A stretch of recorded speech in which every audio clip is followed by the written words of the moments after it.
Hey everybody, welcome to The Bottom Line. You know what, folks? I've been reading all of these articles talking about these brand new records that have been set by the Beatles with the release of their remixed and enhanced red and blue albums, along with their brand new single, Now and Then.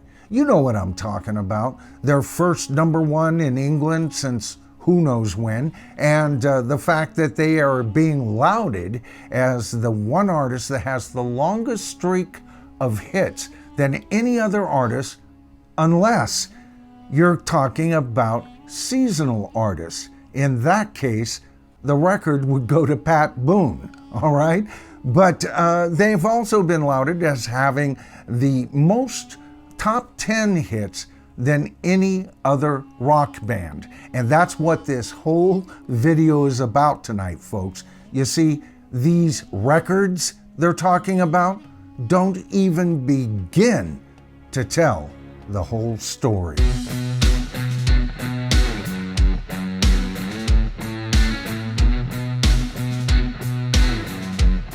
All right, so what do I mean when I say these stats, these records don't even begin to tell the whole story? Well, let's take a look at just one such record. The record of the Beatles having more top 10 hits than any other band. But that same article brings out that the Beatles, as far as just being artists, are only number 4 on that list. Number 3, Madonna. Number 2, Taylor Swift. And of course, number 1, Drake. You see, the flavor of the article praises the Beatles and at the same time kind of cuts them down, in my opinion. Articles like these don't take into consider 3 vital considerations. First of all, the hottest artist out today probably is Taylor Swift, right? How long has Taylor Swift been around now, folks? She's been around for 19 years.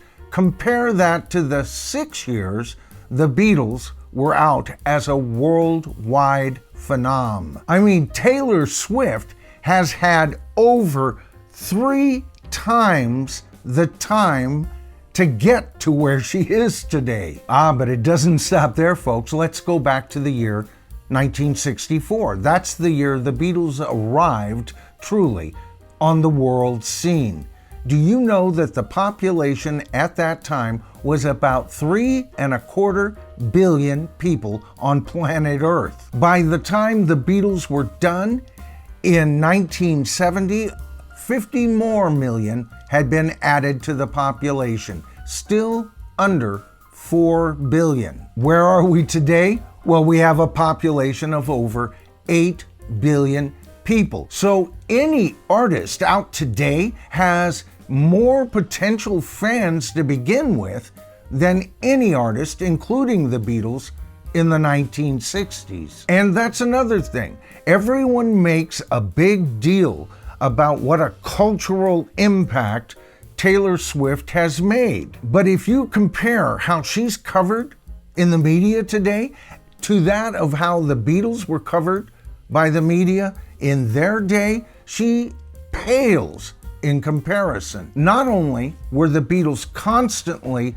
interviewed and placed on specials and in every TV show they could wind up in, but they were in the morning news, the noon news, the evening news, and the late news. They were on every single magazine cover in any store you walked in those days, and they would even televise debates between intellectuals debating on whether the Beatles were good for our society or not. And other intellectuals, one in particular, called them living avatars. Now, if we're really going to be fair with comparing the Beatles to, say, a Taylor Swift, then we need to extend their time period as she has an extended time period. And the only way we can do that would be to include the 13 years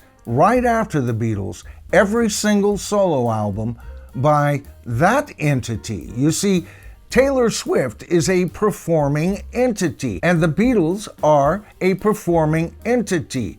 They have 4 entities within that one, so it would seem only fair that we include all of the hits by George Harrison. Ringo Starr surprisingly had a ton of hits early on, and Paul and John. How would she stack up to that 19-year Beatle period? But you know, it's not only that. The Beatles changed weekly, practically, and certainly from album to album, or at least from album to album from Help on, with one classic album in the early 4 albums, and of course I'm talking about Hard Day's Night. Hell, they were movie stars without being movie stars. In other words, they evolved at such a rapid rate. I mean, it is impossible to even fathom what they did from that first album to Sgt. Pepper. And then they even outglossed Sgt. Pepper with Abbey Road. What pop artist has done that for us, has given us that kind of change? And how many of these pop artists, Drake, Madonna, and Taylor Swift, will still be listened to in 50 years? I don't think a whole lot of them, folks, and here's why.